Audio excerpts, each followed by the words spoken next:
This video is brought to you by Auralic, makers of the Altair G1 digital streaming DAC. Click to auralic.com for more information.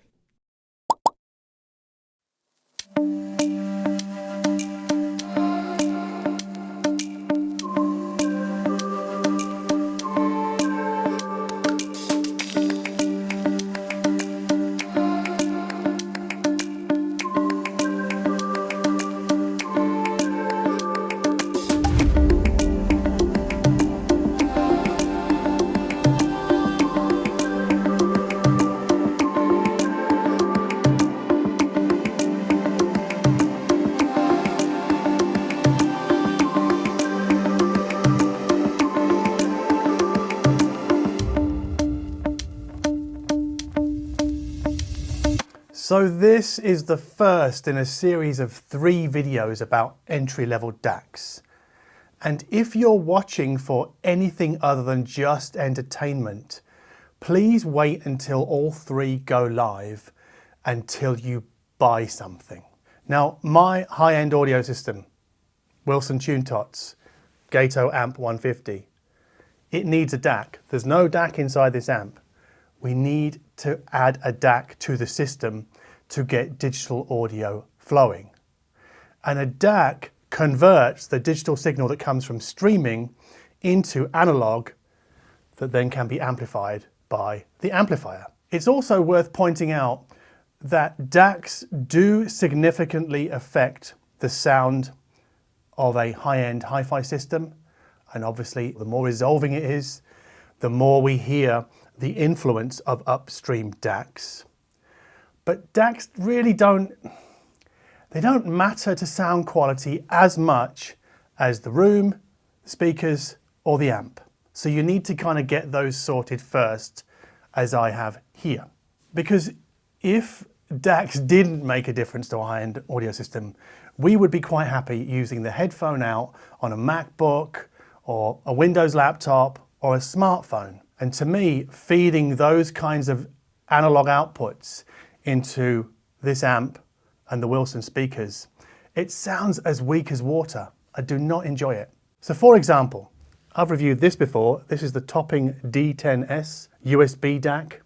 In the context of the high-end audio system that I have set up here today, so the GATO and the Wilsons, it's crisp and clean, but it's a little bit lean in the low end. It's not what you would call a rich sounding DAC. But I keep this around for 2 reasons. The sample rate display on the front, and also because it can serve as a USB to SPDIF converter. But this DAC, being around €100, also provides the context from which we can assess this DAC. This is the iFi ZEN. Now this is the original version. A new version has just been announced. Just my luck. But I'm a bit slow with this review. So this is a DAC and headphone amplifier, proper headphone amplifier. And on the back, we can see analog outputs that we feed into our amplifier, and then a digital input in the form of a USB socket. So the first thing I noticed about this ZEN DAC was its weight. It feels much heavier in the hand than the Topping. Now that's obviously not a surefire sign of quality, but it's still interesting and it's still something worth noting. So like the Topping, this converts PCM up to 32-bit 384 kilohertz. If you have such formats, I don't know who has that kind of level of audio. I guess they exist somewhere, but I'm just all about the Red Book, and even more so these days. And that means, my interest in this DAC's MQA support is extremely limited, as it generally is with most high-res stuff, as I explained in my previous video about the Pi running Volumia, which I've got here, which is what I'm using as a source device to assess this DAC. Also unusual on this DAC is we've got a 6.4mm headphone socket. That's kind of standard, but we've also got something called a Pentaconn connector, which is a 4.4mm balance connection that was developed by Sony. That's for headphones. We've got one on the back as well. So if you want to go balanced into a hi-fi system, a loudspeaker system, if you can get a cable adapter for that, you can also run balanced, but I've been using the single-ended outputs only for this review.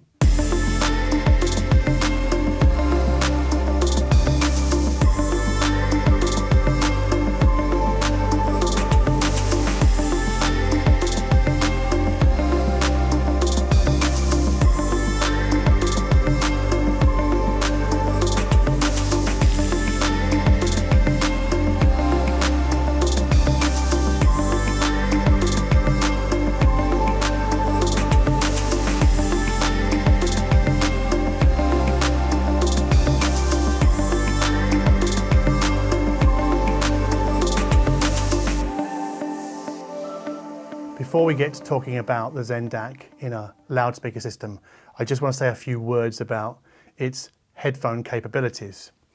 Because not only do we have the option for balance, which is very rare at this price point, but even using the single-ended output into a pair of drop Sennheiser 6XX, we get a more substantial, more impactful sound than even this DAC Magic 200M, which I'll come to in the next video, but it is worth pointing out that this headphone output sounds better than that one.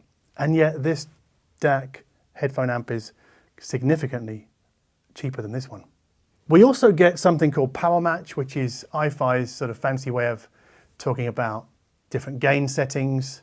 So you can adjust the gain to use very low impedance IEMs on this thing, and I don't think you can do that with the DAC Magic 200M. We also get something called True Bass, which is a non-DSP, a way of just giving the low end a little bit of a push. So if your headphones are a little bit bass shy, you can engage that. I didn't, I kept it flat. I think this is a terrific sounding headphone piece for the money. And we don't get any of these features, headphone features, on the topping, which I've awkwardly placed over here. So yeah, this is just a DAC with a USB split-off converter. The iFi doesn't do the USB split-off conversion. It gives us very, very good entry-level headphone playback. Oh, one more thing. Let me just remove these headphones for a moment. Because on the back of this, there is a switch that allows us to engage this as a fixed output or as a variable. Now I'm keeping it fixed, and what's really interesting is that the volume level at fixed output is a little bit higher than if we run variable and then wang that all the way up to there. Just a thing to note. So it possibly means that when the fixed output is engaged, the signal is routed away from this volume pot. So as a DAC in a high-end loudspeaker system, Wilson, GATO, compared to the topping, the iFi isn't quite as crisp or as insistent in the top end. It's a little bit more diffuse. It's a bit softer. Now that doesn't mean it's warm or it's dull, but for me, it is the better choice if you're streaming lower quality masters or lossy audio like from Apple Music or currently from Spotify. It's more forgiving, I guess, in the top end, because that's where you tend to hear the most notable differences between lossy and lossless streams. And the iFi also sounds a little bit more substantial in the mid bass and the lower bass. It gives music a bit more push than the topping, which for me makes music generally sound more satisfying over the longer term. And that's especially true with music like Thomas Fehlmann's Bose Herbst, which is his latest sort of soundtrack album. It's electronic, but with some kind of weird twists in the middle. But if I cut over to something like Fontaine's DC, which is very raucous guitar indie rock, I'm more likely to kind of get that sort of like wince feeling with the topping than I am with this iFi. I guess with this Zen, we're almost up there with the ease and the sort of the more organic sound of the AudioQuest DragonFly Cobalt. So I would say that the iFi stands tall in the context of my high-end loudspeaker system, the topping less so. And you know, this ZEN DAC, it gives us a lot for our money, for our 140 euros or whatever it is. It's really hard to pick fault with it at its price point. I mean, even the volume wheel doesn't feel cheap or plasticky. And you see the color, the colored ring around the volume control, that tells us what sample rate we're playing. That's a nice touch. I just, you know, it feels solid. It doesn't feel cheap at all. Yeah, it's just a terrific, terrific entry-level DAC headphone amplifier.